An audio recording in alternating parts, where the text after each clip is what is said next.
Did you know that cosplaying aircrafts exist?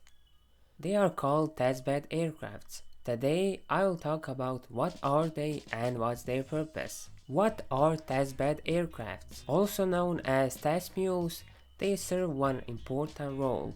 They test parts for future aircrafts. When completely new aircraft is being developed, there is a need to test avionics and all sorts of sensors in air to gather real-life data. They mostly use airliners for that because they have a lot of space inside for various equipment. One example of that is the F-35 test plane. At first you might say, oh, this looks like a normal Boeing 737, until you see a fighter jet nose. This plane isn't called Boeing 737 anymore. Its designated name is Lockheed Martin Catbird. It's a highly modified version of the Boeing 737.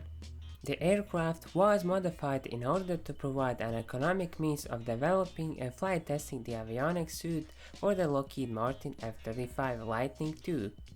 The Catbird has a distinctive appearance, with an F-35's nose and a pair of small canards. Inside, the aircraft is equipped with racks to hold all F-35 avionics, as well as an F-35 cockpit.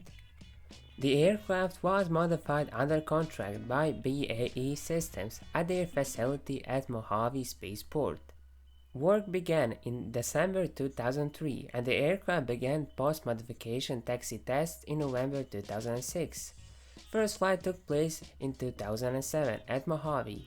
In 2014, the Catbird software station was upgraded by Northrop Grumman with Tech Refresh 2 hardware, which gives the Catbird capability to test F-35 Block 3 software.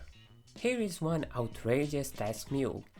For the first time in Iranian aviation history, the Iranian aircraft manufacturing industry has converted one of the retired Tupolev Tu-154Ms into a test aircraft. As you can see, they installed the front end of the F-5 fighter into the Tupolev's tail. They did this job to provide some real-life conditions to test the Iranian-made ejection seats in the near future. They even have pictures when it was tested. I have a feeling that the Tupolev was perfect for this, because it already had this pylon at the peak of the tail, so I guess they utilized mounting points from it. Another one was the F-22 flying testbed. Boeing 757 was used for that. Apart from normal avionics and sensors, this one had one very distinctive feature. It was fitted with canards above its cockpit to simulate the jet's wing sensor layout, along with a forward F-22 fuselage section with radars and other systems. Let's talk about one aircraft that wasn't a fighter jet test mule, but it was a space shuttle training platform. It was a Gulfstream II modified into STA. STA stands for Shadow Training Aircraft.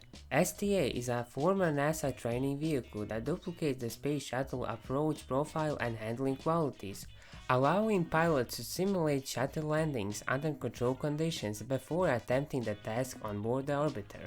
The STA was also flown to assess weather conditions just before launching.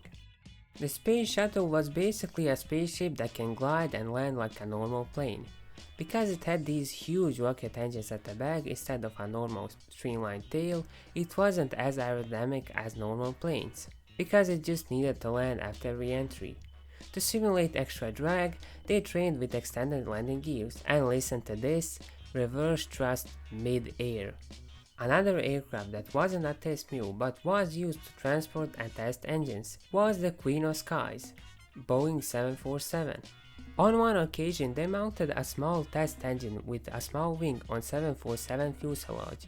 The small wing created perfect amount of drag and lift to counteract the thrust and the weight, so the aircraft flew normally. Another occasion was Qantas flight, where they mounted a small engine under the wing of the 747, because they needed to transport that engine for another plane. The 747 has hard points under the wings for that. And that's all that I have for today. Consider subscribing and see you next time.